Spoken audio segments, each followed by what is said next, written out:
Hi friends, welcome to Kavitha's kitchen. ఈరోజు recipe వచ్చేసి మన కిచెన్లో న్యూ రెసిపీ చింత చిగురు ఎండు చేపలతో ఎంతో టేస్టీగా ఉండే ఎండు చేపల కర్రీ ఎలా ప్రిపేర్ చేసుకోవాలో చూద్దామండి. దానికి ముందుగా మనం ఇక్కడ చింత చిగురును తీసుకోవాలి. చింత చిగురు కాడలు ఒక ఇంచు మందం వరకు ఉంటాయండి. వాటిని మొత్తం ఏరేసి తీసేసేయాలి. ఇలా ఉంటాయి చూడండి.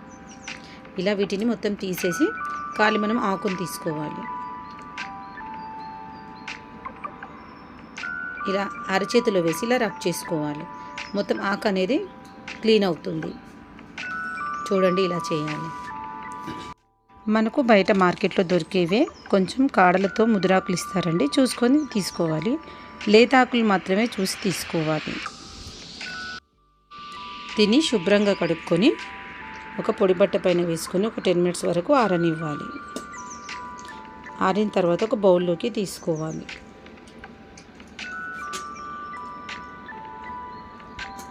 చూడండి, ఇలా ఇక్కడ నేను మీడియం సైజ్ మామిడికాయని తీసుకున్నానండి.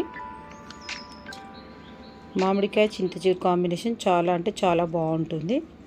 ఇక్కడ ఎండు చేపలను సైడ్లో ఉన్న ఎక్స్ట్రా వాటిని ఒక చాకుతో మనమంతా క్లీన్ చేసుకోవాలి.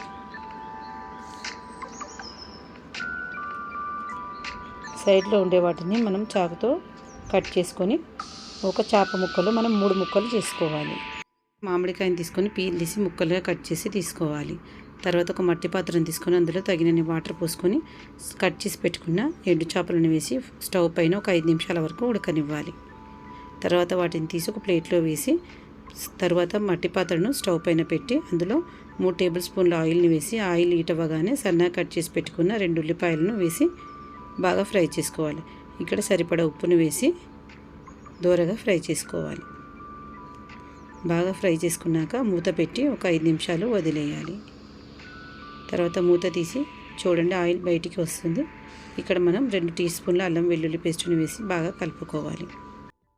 తర్వాత ఇక్కడ 1 టీ స్పూన్ వరకు పసుపుని వేసి 2 టీ స్పూన్ల కారం వేసుకోవాలి. కారం ఎక్కువ తినేవాళ్ళు కారం కొంచెం ఎక్కువ వేసుకోవచ్చు, తక్కువ తినేవాళ్ళు తగ్గించి వేసుకోవచ్చు. ఉప్పు, కారం, పసుపు వేసాక బాగా కలపాలి. తర్వాత ఇక్కడ సన్నగా కట్ చేసి పెట్టుకుని మామిడికాయ ముక్కలను వేసుకొని బాగా కలపాలి. చింత చిగురు మామిడికాయ ఎండు చేపల కర్రీ చాలా సూపర్ కాంబినేషన్ అండి. చాలా అంటే చాలా బాగుంటుంది. మీరు కూడా ట్రై చేసి చూడండి. ఇందాక క్లీన్ చేసి పెట్టుకున్న చింత చిగురును ఇందులో వేయాలి. నాకు 2 కప్పుల వరకు వచ్చిందండి చింత చిగురు. వేసి బాగా కలుపుకోవాలి.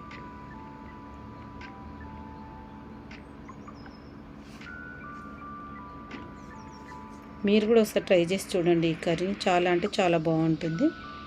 ఇక్కడ మనం ఆయిల్లో ఫ్రై చేసి పెట్టుకున్న ఎండు చేపలను ఇందులో వేసి బాగా కలుపుకోవాలి.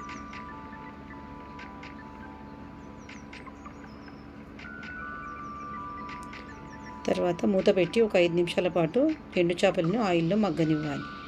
చూడండి, ఆయిల్ మొత్తం పైకి తేలుతుంది చూడండి. తర్వాత ఒకసారి బాగా కలుపుకొని ఇందులోకి మనకు ఫ్రైలా కావాలంటే ఇలాగే వదిలేసుకోవాలి. కొంచెం కర్రీలా కావాలంటే కొద్దిగా ఒక 1 గ్లాస్ వరకు వాటర్ వేసుకోవాలండి. నేను 1 గ్లాస్ వరకు వాటర్ వేసుకున్నాను. వేసి బాగా కలుపుకొని మూత పెట్టి ఒక 5 నుంచి ఒక 7 నిమిషాల పాటు మూత పెట్టుకోవాలి. ఇక్కడ సరిపడా ఉప్పును వేసుకోవాలండి. టేస్ట్ని చూసుకోవాలి. ఇక్కడ ఉప్పును వేసి బాగా కలిపాక ఒక 5 నుంచి 7 నిమిషాల పాటు మనకు తొందరగానే మగ్గిపోతుందండి. ఇదే అది చింత చిగురు ఆకు కదండి, ఆకు కర్రీ తొందరగానే మగ్గిపోతుంది. చూడండి, ఆల్మోస్ట్గా మనకు కర్రీ అయిపోయింది. చూడండి, ఆయిల్ మొత్తం పైకి సపరేట్ అవుతుంది. చూడండి, మనకు చేప ముక్క అనేది ఉడికిపోయింది. చూడండి, ఇలా ఇది రోటీలోకి రైస్లోకి చాలా అంటే చాలా బాగుంటుందండి. చివరిలో స్టవ్ ఆఫ్ చేసుకొని కొత్తిమీర ఆకుని చల్లుకోవాలి. కొత్తగా చూస్తున్న వాళ్ళు మన ఛానల్ని సబ్స్క్రైబ్ చేసుకొని పక్కనే ఉన్న బెల్ ఐకాన్ని యాక్టివేట్ చేయండి. నేను చేసే ప్రతి వంట మీకు ముందుగానే వస్తుందండి. ఇప్పుడు ఈ కర్రీని వేరే బౌల్లోకి షిఫ్ట్ చేసుకొని గార్నిష్ చేసుకోవాలి. దీన్ని రైస్తో కానీ పుల్కాతో కానీ తింటే చాలా అంటే చాలా బాగుంటుందండి.